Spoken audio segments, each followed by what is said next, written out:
träumst von einer Auszeit auf einer Insel in Thailand, weißt aber nicht, ob Koh Samui oder Koh Chang besser zu dir passt?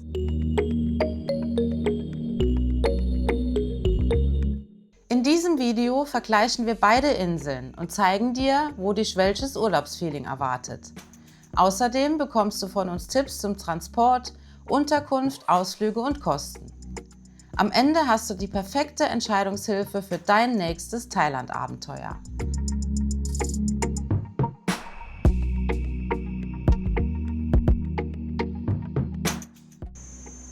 So, wir starten mit Koh Samui und zwar mit dem Transport. Anreise. Ja, von Bangkok nach Koh Samui kommt man am einfachsten mit dem Flugzeug. Man startet in Don Muang oder in Suvarnabhumi und fliegt dann am bequemsten mit Bangkok Airways zum Airport hier nach Koh Samui. Der Flug dauert ungefähr 1 Stunde, 10 Minuten. Kostet aber ein bisschen mehr. Wer ein bisschen Geld sparen will, kann zum Beispiel von Bangkok aus über Surat Thani fliegen. Dort gibt es mehrere Airlines, die das anfliegen, zum Beispiel AirAsia oder NOC. Wie gesagt, es ist günstiger. Man muss dann aber noch mit dem Bus zum Pier fahren und dann dementsprechend noch mit der Fähre nach Koh Samui übersetzen. Ja, auf Koh Samui, das ist ein super ausgebautes Straßennetz. Hier gibt es die Ringstraße, es gibt Grab, es gibt Taxis, es gibt diese Sammeltaxis, die Songtheos. Aber am günstigsten auf jeden Fall kommt man mit dem Roller von A nach B. Also wir würden jedem empfehlen, hier sich einen Roller zu mieten. Aber man muss ein bisschen ein geübter Rollerfahrer sein, denn auf der Ringstraße ist extrem viel los. Und auch wenn man zur Inselmitte fährt oder wenn man die Abkürzung zum Beispiel vom Süden in den Norden, kann man über die Insel fahren. Da sind sehr steile Wege. Sollte man schon ein bisschen Roller fahren können und in der Hochsaison ist extrem viel hier auf den Straßen los.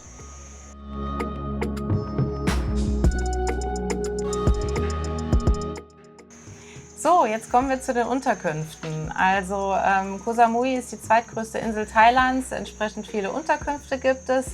Aber als erstes solltest du erwägen, wohin du möchtest auf Koh Samui. Es gibt halt verschiedene Regionen, die Verschiedenes bieten. Also insbesondere Chaweng und Lamai ist sehr touristisch, also da ist richtig viel los. Da gehen auch Leute gerne hin, weil sie das Nachtleben genießen möchten. Und wenn du auch gerne das Nachtleben genießen möchtest, dann wäre das natürlich deine Wahl. Andererseits gibt es im Westen und im Norden dann ruhigere Gegenden. Wir sind jetzt beispielsweise hier am Lipa Noi Beach. Hier ist es deutlich ruhiger und das ist jetzt eher was für uns, aber das ist absolute Geschmackssache. Und von daher kommt es ganz darauf an, was man möchte. Und das sollte man auf jeden Fall auch als erstes erwägen. Highlights und Ausflüge. Also uns haben die Strände im Norden und Westen der Insel am besten gefallen. Unser Favorit war ganz klar der Ban Thai Beach. Das war eine richtig schöne Bucht mit ganz toll blauem Wasser, schönen Palmen, total relaxte Atmosphäre. Ansonsten der Wat Plai Lem Tempel in der Nähe von Chaweng, der hat uns richtig gut gefallen. Das ist einer der schönsten Tempel, die wir überhaupt jemals gesehen haben. Das können wir jedem empfehlen, dort mal einen Ausflug hinzumachen. Dann natürlich das Tree Bridge Coffee, wo wir waren. Ganz toll, kann man Ziplining machen oder einfach nur ganz entspannten Kaffee trinken. Die Fahrt dorthin mit dem Roller war ein bisschen abenteuerlich, aber hat sich definitiv gelohnt. Und natürlich noch der Aussichtspunkt der Overlapstone 2. Richtig cool, man hat eine richtig tolle Aussicht auf die Küste und das Restaurant bzw. Café. Eine richtig tolle Empfehlung. Ja, dann gibt es noch die Ausflüge zum Ang Thong Marinepark und nach Pig Island, wobei Pig Island uns richtig gut gefallen hat, mit den Schweinen auf der Insel abzuhängen. Das war schon richtig nice. Ja, von Koh Samui kann man natürlich noch die Ausflüge machen zu den Nachbarninseln, nach Koh Phangan oder nach Koh Tao. Und wenn du dir mal noch die Highlights anschauen willst, verlinken wir dir mal noch die Videos, die wir schon über Koh Samui gemacht haben, in der Videobeschreibung. So, kommen wir jetzt zum Thema Essen. Also hier auf Koh Samui kannst du fast überall günstig und gut essen. Wir sind öfter mal zu den Märkten gegangen, also tagsüber auf einen frischen Markt, also so einen Tagesmarkt, und haben dort gegessen. Abends waren wir in einem lokalen Restaurant um die Ecke und haben da Thai-Food gegessen, oder wir haben uns mal bei Crab Food was bestellt. Das ist also auch überhaupt kein Thema hier auf Koh Samui. Alles ganz easy.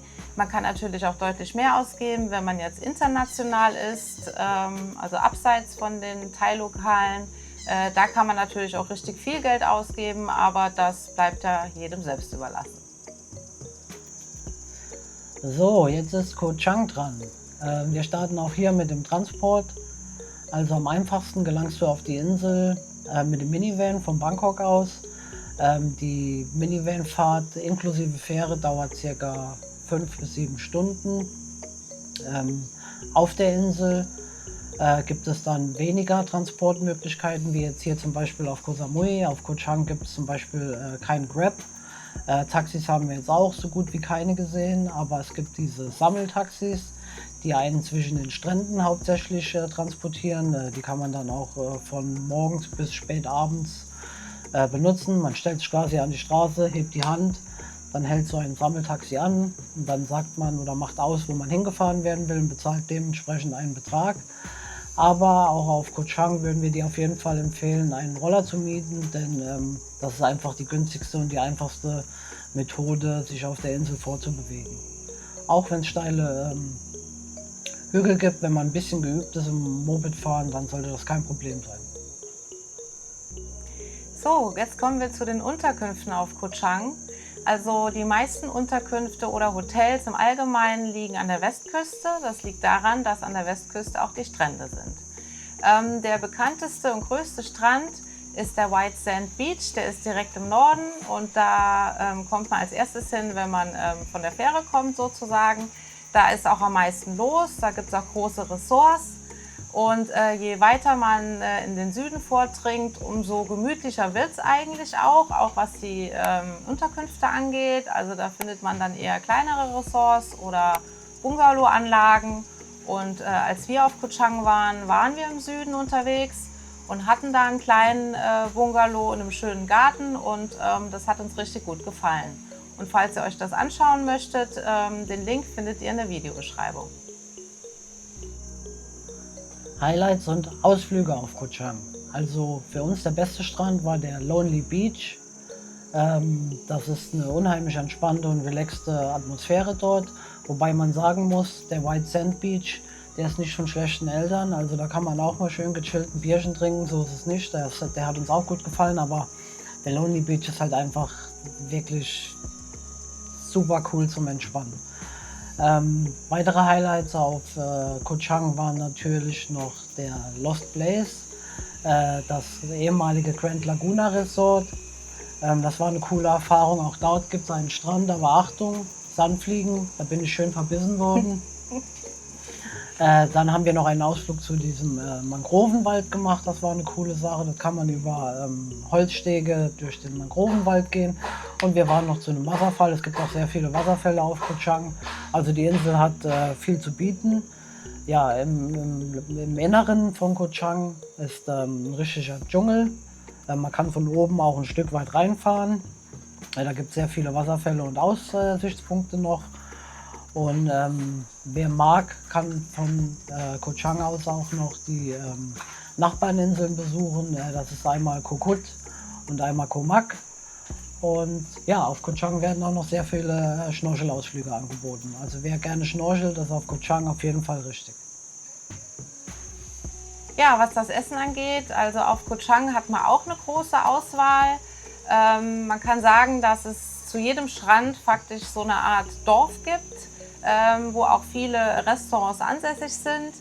Also in dem Ort, wo wir waren, da hatten wir eine riesengroße Auswahl und das waren alles kleine familiäre Restaurants, die auch sehr günstig waren und auch eine gute Auswahl hatten. Also wir haben richtig gut gegessen auf Koh Chang. Kostenvergleich. Wir starten mit Transport und Anreise. Die Anreise nach Koh Samui mit dem Flugzeug ist super schnell, super bequem, aber auch wesentlich teurer wie die Anreise per Fähre und per Minivan nach Koh Chang. Taxis und Transportmöglichkeiten auf Koh Samui sind wesentlich teurer als auf Koh Chang. Die Rollerpreise sind ungefähr identisch, wobei ich sagen muss, dass auf Koh Chang die Roller doch, ja, 1 € ungefähr pro Tag günstiger sind. Ja, und was die Unterkünfte angeht, Koh Samui hat natürlich eine größere Bandbreite, von Mittelklasse-Hotels bis zu gehobenen Unterkünften. Da sind die Preise insgesamt etwas teurer. Auf Koh Chang zahlst du auf jeden Fall für kleine Hotels oder ein Bungalow am Strand weniger. Ausflüge. Auf beiden Inseln kann man wirklich tolle Ausflüge machen. Auf Koh Samui zum Beispiel zu Pig Island oder zum Angthong Marinepark. Koh Chang, dort kann man sehr viele Schnorchelausflüge machen oder zu den Wasserfällen. Von den Preisen her sind sie ähnlich, wobei man sagen muss, dass Koh Samui doch noch einen Tick teurer ist. So, jetzt kommen wir zum Essen und Trinken. Auf Koh Samui gibt es eine riesige Bandbreite an Restaurants. Und je schöner du sitzt, also beispielsweise an einem Aussichtspunkt oder am Strand, umso mehr bezahlst du. Auf Koh Chang sieht das Ganze noch ein bisschen anders aus. Hier gibt es kleinere Lokale und auch wenn du am Strand bist, zahlst du auf jeden Fall etwas weniger. Wir haben nun beide Inseln miteinander verglichen. Aber wie sieht es eigentlich mit den Vibes, also der Atmosphäre auf den Inseln aus? Wir fangen mit den Vibes auf Koh Samui an. Also diese Insel hat definitiv für jeden was zu bieten. Hier gibt es Familien, hier gibt es alleinreisende Männer, hier gibt es Partytouristen. Viele benutzen auch Koh Samui quasi als Sprungbrett, um mit der Fähre nach Koh Phangan zu fahren und dann dort weiter Party zu machen oder nach Koh Tao zum Tauchen. Aber eins muss man wissen, Koh Samui ist in der Hauptsaison sehr voll. Es liegt vielleicht auch an der Serie, die jetzt hier auf Netflix vor 2 Jahren rauskam, White Lotus. Das hat natürlich noch viele Touristen hier hingelockt, vor allem vielleicht auch aus Amerika. Solche Touristen, die vorher noch nicht so oft hier waren. Zum anderen, was natürlich auch ein Vorteil ist, die Insel ist das ganze Jahr über quasi bereisbar. Außer in der Monsunzeit, die fängt jetzt so im Oktober an und geht bis Mitte Dezember. Aber dadurch ist natürlich Koh Samui sehr beliebt. Wer es etwas ruhiger mag, so wie wir, der sollte vielleicht in der Zeit, in der Nebensaison, Mai bis Juni oder jetzt im September hier hinreisen. Dann sind die Preise doch um einiges günstiger. Wir sind jetzt hier zum Beispiel in einem kleinen Resort, bezahlen jetzt 30 € die Nacht. In der Hauptsaison bezahlt man hier 110 bis 120 die Nacht. Nur mal so als Info, Richtlinie, als Richtlinie. Ja. Wir haben uns zum Beispiel auch in der Chaweng- und Lamai-Gegend jetzt nicht so wohl gefühlt. Das war nicht so richtig unsere Atmosphäre, das war nicht so richtig der Teil der Insel, den wir eigentlich bevorzugen. Und wir sind total froh, dass wir jetzt hier hinten dran, bevor es weitergeht nach Bangkok, hier noch ein paar Tage an der Westküste dran gehängt haben, hier in der Nähe vom Libanoi Beach. Der Libanoi Beach ist jetzt nicht unbedingt der schönste Strand, aber die Vibes hier sind super, es ist richtig lokal. Hier ist Easygoing, Rollerfahren, also das gefällt uns hier richtig gut. Hier können wir jetzt noch ein bisschen die Natur genießen, entspannen. Und was wir auch noch richtig cool finden an Koh Samui, sind überall die Palmenhaine und die Wasserbüffel, die überall stehen. Also das gefällt uns hier richtig gut. Ja, kommen wir jetzt zu Koh Chang, also die Vibes auf Koh Chang. Also auf jeden Fall ist Koh Chang weniger überfüllt als Koh Samui. Das liegt wahrscheinlich auch daran, dass die Anreise halt ein bisschen erschwerlicher ist, als jetzt beispielsweise einfach mit dem Flieger nach Koh Samui zu fliegen. Aber für uns hat es überhaupt gar keine Rolle gespielt. Also diese 5 Stunden Anfahrt haben wir jetzt nicht als Problem empfunden, als wir nach Koh Chang gereist waren. Ja, und man muss halt sagen, dass aber auch auf Koh Chang gab es schon einige Veränderungen in den letzten Jahren. Also das wissen wir von Bekannten, die früher auch immer auf Koh Chang waren. Also mittlerweile gibt es dort auch große Ressorts, aber nicht in dem Maße wie auf Koh Samui, aber schon so am White Sand Beach und auch darunter noch dominieren noch manchmal die Ressorts, die Strände. Aber je weiter man in den Süden kommt, umso ruhiger wird es eigentlich. Auch die Hotels werden kleiner und es gibt richtig schöne Bungalow-Anlagen und auch die Zielgruppe ist eine ganz andere auf Koh Chang. Also da findet man eher Familien, hauptsächlich im Norden, auch Pärchen oder Backpacker. Also da ist es insgesamt etwas entspannter. Und wenn wir uns entscheiden müssten, würden wir uns wahrscheinlich für Koh Chang entscheiden. Oder wie siehst du das? Ja, also wir sind eher die Koh Chang People. Wobei man sagen muss, zum Glück sind wir jetzt hier noch im Westen der Insel auf Koh Samui. Hier sind die Vibes auch super. Ja. Aber im Großen und Ganzen sind wir schon Ja. Team Koh Chang. Genau. Beide Inseln haben ihren ganz eigenen Charme. Koh Samui, abwechslungsreich und komfortabel, oder Koh Chang, entspannt und naturbelassen. Also, welche Insel passt besser zu dir? Schreib's gerne in die Kommentare und lass auch gerne ein Abo da. Wir sehen uns im nächsten Video. Bis dahin. Ciao, ciao. Ciao, macht's gut.